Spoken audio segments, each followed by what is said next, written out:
DBT est le standard maintenant dans l'industrie pour définir et exécuter les transformations de données définies en SQL. J'ai fait une petite étude récemment, d'ailleurs, et DBT a été l'outil le plus cité sur le podcast sur les 2 dernières années. Notre but était de fournir ou de donner les capacités de vrai développement logiciel aux analystes, aux gens qui restent plus proches de le business. Je te propose qu'on parle un peu des grandes tendances maintenant. Quel a été l'impact de la Gen AI sur DBT? Aujourd'hui, je reçois Jérémy qui est Principal Product Manager chez DBT, la solution de transformation dont on parle beaucoup sur le podcast. J'ai fait une petite étude récemment d'ailleurs et DBT a été l'outil le plus cité sur le podcast sur les 2 dernières années. Je sais pas si tu l'avais vu passer. On en a parlé avec des dizaines et des dizaines de boîtes, Blablacar, Doctolib, mais aussi des boîtes plus grosses comme Decathlon. Aujourd'hui, on va parler de la genèse de DBT, de la solution, de pourquoi elle connaît une telle adoption sur le marché, et on va également parler des tendances que Jérémy suit de près. Hello Jérémy, ça va? Ça va? Merci de m'inviter. Cet épisode est rendu possible par DBT Labs. Pour commencer, tu peux te présenter et nous dire comment tu t'es retrouvé Principal Product Manager chez DBT. C'est un voyage qui est presque 7 ans depuis presque la naissance de DBT. J'étais à Philadelphie après l'université et je me suis devenu data analyst comme mon premier rôle après l'université. Et c'était avec une petite boîte de conseil qui s'appelle Fishtown Analytics à Philly. On a fait beaucoup d'analytiques pour les startups, e-commerce, SaaS, mais très petites.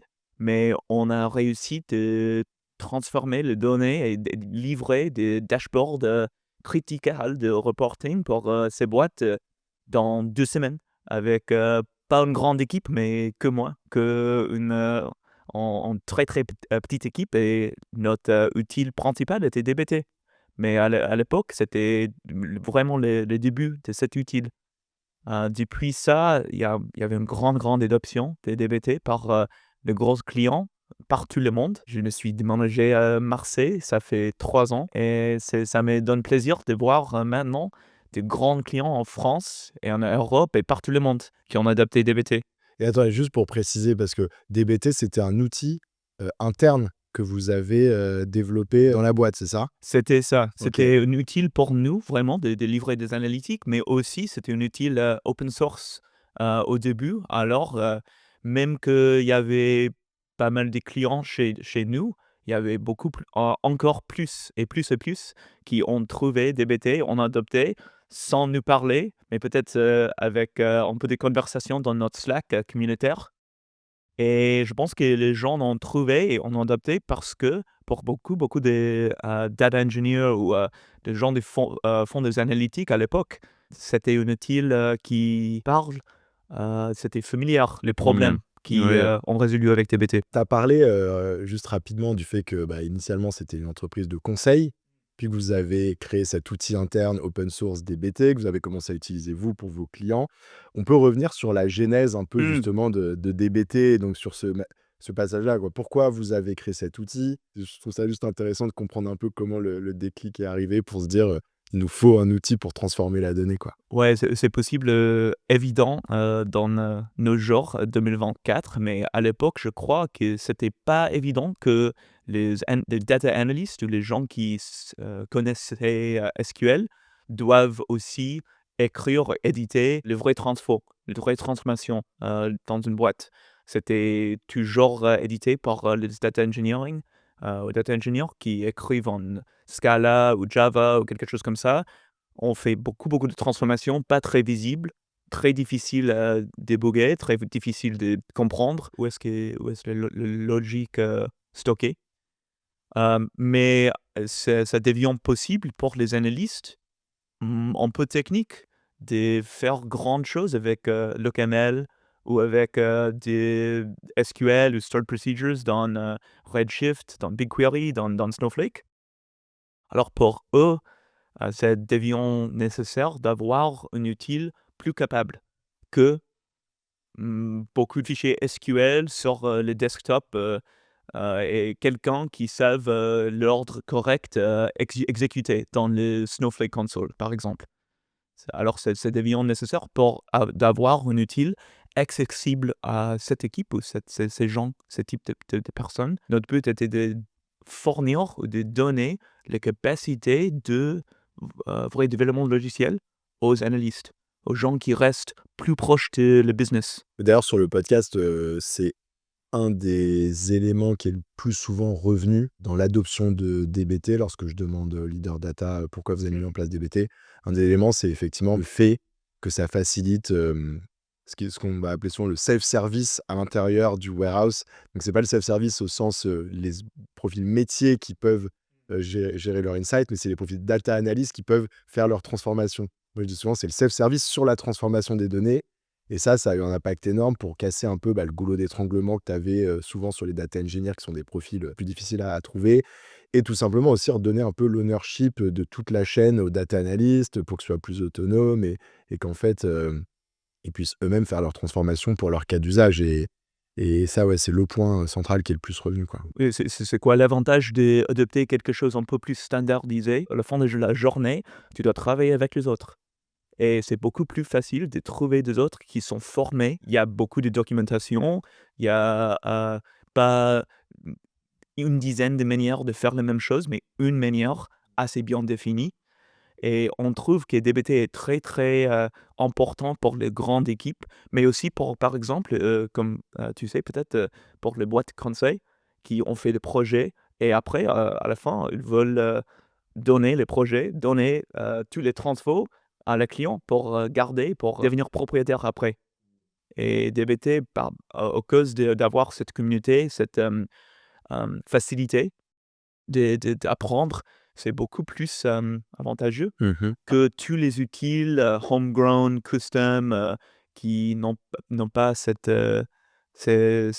facilité d'adopter, Mmh. tu vois? Ouais, c'est clair. Juste, dernier point sur ça, parce qu'il y avait beaucoup de gens à l'époque, 2018 peut-être, qui ont dit: «Ah, on a créé DBT nous-mêmes, mais dans une manière différente, on a fait des choix différents comme ça». Mais c'était avec le lancement de la feature, documentation, autogénérée par, ton projet DBT que les gens me disent: «Ah, documentation autogénérée, c'était dans notre backlog, mais c'était jamais, notre priorité et enfin, OK, finalement DBT offre beaucoup plus que notre outil ou notre version ou notre idée en tête». Oui, puis ça, pour le coup, moi, j'entends souvent aussi des équipes qui, initialement, étaient sur un framework in-house qui fait la même chose que DBT et qui fonctionnait, enfin, en tout cas, sur peut-être une partie de la couverture fonctionnelle dont ils avaient besoin. Mais souvent, au bout d'un moment, à un certain niveau de maturité, ils finissent par switcher. Et moi, à chaque fois que je parle à une équipe qui est dans cette situation-là, ils me disent tous que DBT sur la feuille de route pour l'année prochaine ou bientôt ou quelque chose comme ça, ou qu'en tout cas, ils vont faire un benchmark pour étudier la question. Parce que justement, à un certain niveau de scale, bah, il y a la raison que tu évoques, c'est aussi que vous rajoutez des couvertures fonctionnelles et c'est votre métier d'améliorer le produit. Et donc, quand c'est pas ton métier de le faire en interne, tu vas forcément te faire dépasser au bout d'un moment. Mais la deuxième chose, c'est surtout l'aspect communautaire dont tu parlais, c'est le fait que en fait, au bout d'un moment, quand tu commences à grossir, à avoir besoin de recruter souvent des data analysts, et cetera, c'est beaucoup plus facile, en fait, maintenant que sur le marché, il y a plein de data analysts qui maîtrisent déjà DBT, d'onboarder les équipes, quand tu as un outil, quand même plus standardisé, que de devoir leur expliquer: «Ah, tu maîtrises DBT, ah bah, du coup, tu vas réussir à utiliser notre outil interne, mais il y a quand même plein de choses différentes» et en fait, c'est juste ça rajoute de la friction et donc il y a aussi cette raison qui revient pas mal, juste l'aspect communautaire. Oui, c'est ça, c'est l'avantage de devenir standard. Alors, on est rentré dans le sujet, assez rapidement finalement, si on prend un peu de hauteur. Comment toi, tu décrirais la solution, aujourd'hui? Tu vois, à un niveau un peu, schématique, peut-être aussi pour des gens membres de l'audience, du coup, qui ont peut-être du mal à suivre et qui connaissent pas encore très bien DBT. DBT est le standard maintenant dans l'industrie pour, définir et exécuter les transformations de données définies en SQL, parfois en Python aussi, mais souvent en SQL, dans les cloud data warehouse, soit Redshift, BigQuery, Snowflake, Databricks, et cetera. Il y a une liste assez longue. Ça, c'est DBT et ça, c'est aussi DBT Core, c'est-à-dire, le logiciel open source est à la fondation de DBT et c'était la raison, spécialement, à l'époque, spécialement dans les premiers rangs, qu'il y avait grandes boîtes qui ont adopté DBT sans nous parler. Mais maintenant, on a ajouté beaucoup de valeur dans notre, solution commerciale aussi, qui s'appelle DBT Cloud et ça, c'est devenu vraiment une plateforme pour rendre DBT plus accessible aux les gens de métier dans les grandes boîtes qui peut-être ne savent pas très bien comment utiliser tout le codage de version control, le command line, mais aussi pour fournir des capacités qui restent autour des data transformations. Parce que si on parle que des transformations, je pense qu'on échappe le vrai point. C'est pas que d'avoir un outil technique pour définir les transforms en SQL et exécuter en le même ordre, ou l'ordre correct avec tous les dependencies, toutes les choses automatiques que DBT offre, mais c'est très très important parce que les transforms restent dans une workflow qu'on appelle ADLC. C'est un peu comme le cycle de vie de développement du logiciel qui a été popularisé, ça fait 10 ans, 15 ans, dans le développement du logiciel pour les software engineers. Et si on parle que de la création des transformations de données, mais sans regard pour l'orchestration, la visibilité dans l'organisation, aux gens de métier, aux parties prenantes qui ont besoin de visibilité sur ça, sans regard pour l'utilisation de ces data produits dans les outils downstream, dans le BI, ou l'application IA aussi. On reste dans l'abstrait, on reste dans une vacuum. Attends, tu peux rappeler ADLC, ça veut dire quoi? C'est Analytics Development Lifecycle. OK. Et donc ça, c'est un framework en fait que vous avez créé, qui reprend toutes les étapes qui vont être importantes pour finalement, créer des projets analytics, les mettre en production, les faire adopter par le métier. Donc comme tu dis, c'est très exhaustif et après à l'intérieur, on va dire, de ces différentes étapes, vous avez des fonctionnalités concrètes en fait qui viennent, permettre d'atteindre cette vision. C'est ça et c'est pas parfait, on n'est pas fini parce que c'est pas 100 OK, OK les gens, on laisse tomber, mais ça, commence avec le planning, après le développement de transformation en SQL, après le testing, les déploiements, observabilité, la visibilité et découvrabilité par les gens qui ont besoin de savoir, c'est quoi dispo pour nous, pour, faire des analyses et après les analyses, on revient avec le planning pour les nouvelles data produits. Mais pour nous, on crée avec DBT Core, framework très populaire, standard, open source pour les transformations. Mais ça, c'est qu'une étape dans une workflow entière qui doit être bien intégrée. DBT Cloud devient la plateforme pour la totalité. Et donc si on illustre vraiment une fonctionnalité spécifiquement, par exemple, que tu as dans Cloud versus Core et qui recoupe avec ce qu'on vient de dire, ça va être quoi? Ça va être par exemple, je sais pas moi, le catalogue justement qui te permet de mieux documenter tes données. Ça, c'est quelque chose dispo dans Cloud, pas dans Core. Enfin, ça va être ce genre de choses? Oui, c'est avoir les métadonnées qui viennent de transformation qui peuvent fournir pas une data catalogue en général. Si on reprend les questions, est-ce que DBT Cloud est une data catalogue? La réponse est oui et non. Non, dans le sens que c'est pas une general purpose data catalog, c'est pas une general purpose orchestrator, mais c'est le meilleur catalogue pour DBT et le meilleur orchestrateur pour DBT. Ça, c'est notre but. Le meilleur observabilité pour DBT et le meilleur couche sémantique pour DBT. Alors, si tu es une organisation qui a déjà adopté DBT, standardisé les transformations les plus importantes de tes données, les data products les plus importantes chez vous, des DBT, il y a beaucoup, beaucoup de valeurs automatiques dans DBT Cloud comme ça. Il y a beaucoup de gens qui ont déjà adopté DBT, très bien, mais ça reste toujours dans les équipes de données, principalement, par les gens qui sont déjà un peu techniques, spécialement les Français qui adorent les outils open source, command line, hackable, extensible, trop bien, ok, j'adore ça. Mais le vraie valeur pour les équipes de données reste avec leurs partenaires dans le business. Et on trouve qu'il y a la possibilité, l'opportunité d'ouvrir les portes aux autres.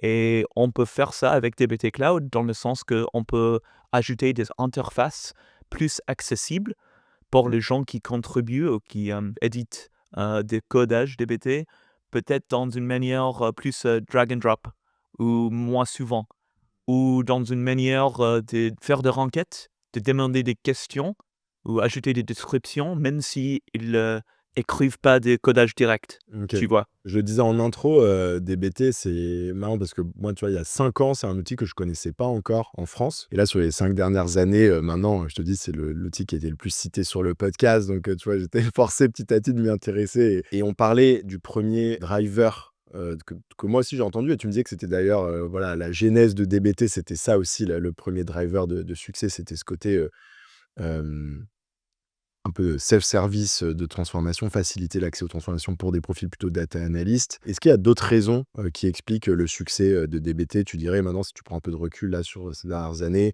ou même, voilà des choses que vous identifiez, qui font que, les clients, adoptent DBT? Bonne question. C'est vrai que quand je suis arrivé en France, ça fait 3 ans, à Marseille direct, c'était un peu drôle de voir, les boîtes, français qui ont adopté DBT en peu.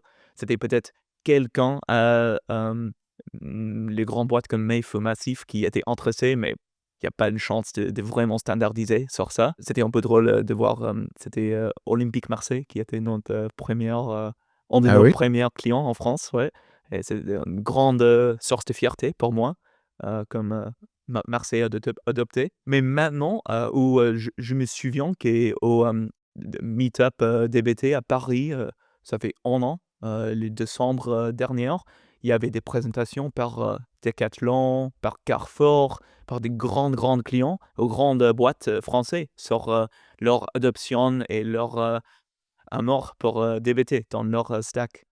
Mais je crois que ça vient, main et main avec l'adoption des, cloud data warehouse en France et la modernisation de leurs, manières de livrer des données. Et cette année, il y avait des très bonnes présentations par, l'équipe chez, Pickup, chez La Poste, qui ont présenté sur, comment l'adoption de DBT, spécifiquement DBT Cloud, a rendu possible à l'équipe de livrer des données beaucoup plus vite qu'avant. Alors, on a trouvé ça avec, beaucoup des grands clients, mais aussi des petites équipes, chez, Ami Paris, chez Pigment, chez Diptyque, je crois aussi, qui ont adopté DBT Cloud et accéléré leur, arrivée à ces modernités. Je te propose qu'on parle un peu des grandes tendances maintenant, qui sont intéressantes, pour toi, mais aussi, chez DBT. La première dont on peut pas ne pas parler, c'est la tendance des IA génératives, donc des Gen AI. Quel a été l'impact, de la Gen AI sur, DBT? On pense de GenAI dans 2 manières. On pense, aux premières, comment est-ce que GenAI peut donner aux, gens de data, aux équipes de data, plus d'efficacité et plus de vitesse.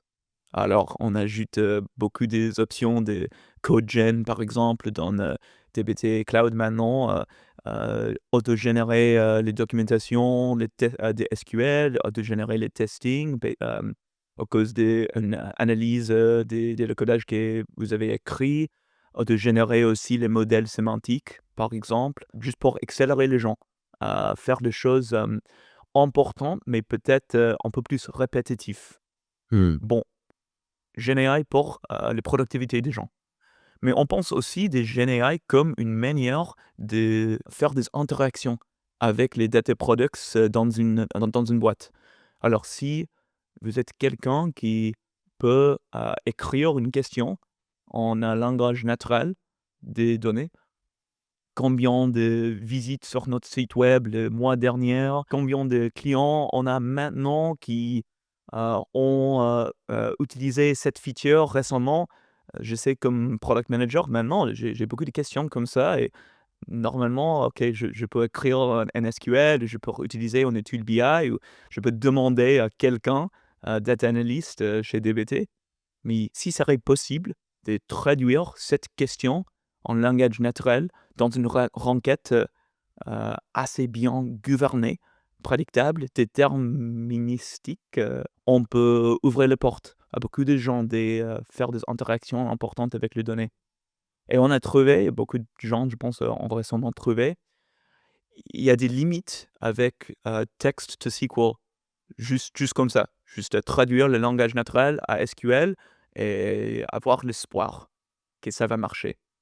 Mais il y a pas mal de réussite avec les traductions des textes en langage naturel à des questions sémantiques. C'est-à-dire requête pour une couche sémantique bien définie, bien gouvernée, avec beaucoup de métadonnées qui offrent plus de soutien à LLM. Et c'est pour ça qu'on est très, très excité par les possibilités de soutenir une interface de langage naturel avec les couches sémantiques sur DBT. C'est déjà lancé dans notre appli natif sur le Snowflake Marketplace, mais c'est très expérimental quand même, parce que c'est une nouvelle. Ok, donc si je comprends bien, en fait, c'est la couche sémantique, donc là où tu as défini tes indicateurs, etc., sur laquelle tu travailles déjà quand tu veux faire de la BI, par exemple. Donc ça, c'est un produit que vous proposez déjà avec DBT, va opérer comme la documentation qui va permettre au LLM d'être pertinent dans ses réponses et d'être capable tout simplement d'apporter des vraies réponses. C'est là que la grosse hypothèse est, quoi. C'est que le LLM, il va te sortir une réponse, mais est-ce qu'elle va être bonne? Est-ce que tu vas avoir les bons chiffres?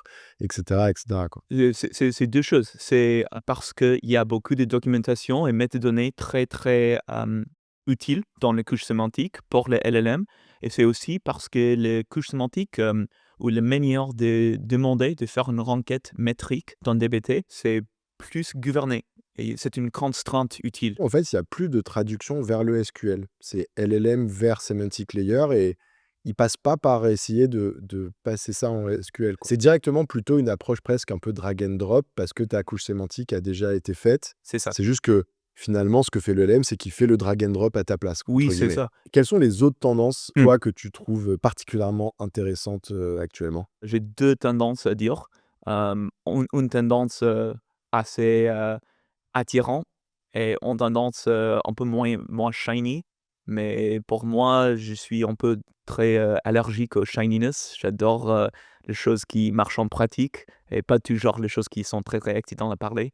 Mais on peut commencer avec les choses shiny qui est Iceberg et le développement, de toutes les plateformes, beaucoup de plateformes de données à soutenir Iceberg comme standard pour le stockage des données et avoir un catalogue de stockage qui est séparé et indépendante, un peu agnostique aux les plateformes utilisées pour le compute. Alors pour nous, c'est une opportunité de fournir les grandes boîtes qui ont besoin d'avoir plusieurs plateformes. On a déjà les besoins, par exemple avec notre client, pas français, mais danois, qui s'appelle Vestas, qui font les fabrications des aéroliennes. Ouais. Des éoliennes, ouais. Vestas a présenté avec nous à Coalesce, à notre conférence récemment, sur le sujet de cross-platform DBT Mesh. Ils utilisent Databricks dans quelques équipes, ils utilisent Snowflake dans quelques équipes, et avec DBT, on a un standard, on a un pattern pour partager les data products entre Databricks et Snowflake. Ça ressemble que l'expérience de partager les modèles DBT entre 2 projets DBT.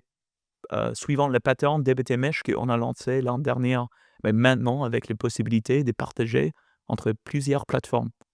Et c'est possible à cause de Iceberg. Pour le moment, c'est le plus intéressant peut-être pour les grandes boîtes, mais avec le temps, je pense que ça serait plus en plus souvent pour même les petites, les moyennes boîtes d'avoir pas seulement une seule data platform, mais plusieurs. Et c'est quoi la deuxième tendance alors plus pratique qui OK. t'intéresse? Non, c'est pas, très intéressant peut-être à tout le monde, mais c'est très, très intéressant à nous, en fait.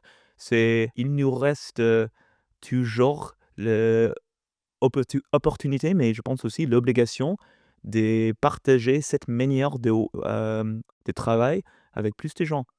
Alors, c'est comme j'ai dit avant, pas que les gens qui savent déjà SQL, mais aussi, les 1000 peut-être. Par exemple, chez, notre client, le plus grand en Europe, Siemens, qui a une présence, ici, mais un peu partout. Ils ont déjà adopté DBT Cloud comme leur nouvelle, data cloud, DBT Cloud et Snowflake, en combinaison, et ils ont plusieurs centaines d'utilisateurs, qui contribuent de codage DBT, mais ils ont encore 1000, 2000, 3000 en plus qui n'utilisent, pas encore. Et c'est à nous, je pense, d'offrir des interfaces, des expériences accessibles à des gens comme ça, parce qu'il y a toujours des, données, des transformations très, très importantes à migrer vers cette, nouvelle, manière de travail, tu vois? Ouais, très bien, super intéressant. Il y a une tendance, donc pareil, qu'on a mentionné un peu et ça m'intéresse de te faire réagir dessus parce qu'on en parle souvent sur le podcast. C'est aussi sur la feuille de route de pas mal de boîtes qui sont passées sur le podcast. de faire un travail autour justement du semantic layer. Alors je précise parce que semantic layer, on dit souvent que voilà que ça existe déjà et bien sûr que c'est vrai. C'est des concepts qui existent depuis longtemps, qui existaient notamment dans les outils de business intelligence, là où tu prépares toute ta modélisation pour qu'ensuite ton outil de business intelligence il marche bien et notamment que tu puisses faire voilà, du self-service dans tes outils de business intelligence et qu'ensuite c'est que du drag and drop parce que ton semantic layer il est au carré. Donc notamment avec ce que faisait Looker avec les explores, mais voilà, Tableau, enfin ils le font tous. Mais la tendance dont on parle souvent quand on parle de semantic layer et que les leaders data, dont les leaders data me parlent sur le podcast, c'est de mettre ce semantic layer dans le warehouse pour éviter en fait que cette intelligence elle soit dans un outil business intelligence, mais plutôt pour qu'elle soit transverse en fait à l'intégralité de son écosystème data et que demain tu aies un seul endroit où l'intelligence a été créée pour que si tu as deux outils de BI, en fait ils viennent se plugger là et que tu n'aies pas besoin de refaire le truc dans chaque outil de BI ou que si on vient taper en SQL dans le warehouse, pareil, tu sois tout le temps sur la même intelligence. Et vous, justement, vous proposez cette fonctionnalité. Curieux que tu nous dises où ça en est un peu. Est-ce que c'est le moment d'y aller? Est-ce que vraiment ça fonctionne, quoi, cette vision-là, si tu le mets en place? Je crois que le semantic layer, c'est une voyage de 5 ans au moins et on est 2-3 ans dans cette voyage. Alors, on a fait beaucoup, beaucoup de progrès et on n'a pas fini. Spécifiquement, le utile qui est à la base de les semantic layers sur DBT, Metricflow, est un des les plus sophistiqués sur le marché maintenant. Et il y a des clients, de vrais clients qui utilisent spécialement pour, leur, application de embedded analytics. Dans leur application, quelque chose, Data Products à montrer directement aux clients pour eux et ça marche très, très bien. Il y a beaucoup de valeur sur ça pour les use cases très sophistiqués. Je pense que les areas où on a de l'opportunité maintenant, c'est, faire ça plus facile à adopter. Parce que ça c'est obligé à faire un peu de travail, à construire une semantic layer et si ça marche pas avec tous les outils BI out of the box, c'est un peu dur. Alors ça marche, le dbt semantic layer maintenant marche, assez bien avec Tableau. On travaille sur les intégrations avec Power BI. Il y a toujours des gens qui ont leur, semantic layer défini dans l'OCaml, qui veulent migrer au semantic layer dbt. Ça, c'est un autre sujet, peut-être un peu compliqué parce que c'est, un peu plus directement concurrent, mais le rêve d'avoir l'expérience self-service, drag and drop dans tous les outils BI dans une boîte et si on a parlé de boîtes qui ont, plusieurs plateformes de données, on peut parler de toutes les boîtes qui ont plusieurs dizaines d'outils BI, pas mal de Google Sheets non plus, et Excel et tout ça. Alors cet rêve, je pense que c'est encore en progrès et pas encore fini. Bah, écoute, Jérémy, on arrive sur les dernières questions. Est-ce que tu as une recommandation de contenu à partager à nos auditeurs? Je peux, recommander, notre round-up, toutes les semaines, roundup.getdbt.com, je crois. Au début, c'était vraiment les newsletters de tous les pensées de notre PDG, Tristan. Toutes les semaines, juste des choses intéressantes sur le marché, sur l'écosystème. Maintenant, on a beaucoup, beaucoup de posts, très, très intéressants pour des gens, chez DBT. Mes collègues, Jason Gans, par exemple, sur la communauté, sur le développement de GenAI pour les practitioners des données. Mais oui, c'est, je pense, une bonne, fenêtre, dans les pensées, chez nous. Bah, ça a souvent été cité sur le podcast, hein, donc je recommande. Je mettrai bien sûr le lien en description. Et enfin, quel est le meilleur conseil qu'on t'ait donné? Alors, je suis pas encore, quelqu'un qui fait des données à tous les jours, parce que je suis product manager, je fais des logiciels maintenant. Mais il y a beaucoup de choses en commun, je trouve et une de ces choses, c'est le pragmatisme. Alors, mon patron, James, Mayfield, dirigeant de, product, chez DBT, m'a dit, ça fait 1 an: «Ne tombez pas amoureux de ton stratégie, de tes outils, de tes idées, de ta manière de penser. Choisis, un but, choisis un résultat et tomber amoureux avec, ce but. C'est le résultat que tu veux changer et mesurer le changement». Excellent. Bah, écoute, Jérémy, on va finir là-dessus. Merci beaucoup en tout cas d'être venu sur le podcast pour nous parler de DBT et de nous parler aussi des tendances, de la genèse et tout. C'était passionnant. Dites-nous dans l'audience ce que vous avez pensé de cet épisode. Mettez-nous un petit commentaire. Profitez-en pour vous abonner. Venez aussi commenter les posts LinkedIn qu'on fera avec Jérémy lorsque on publiera cet épisode. Et puis voilà, je vous dis à bientôt. Merci Jérémy. Merci.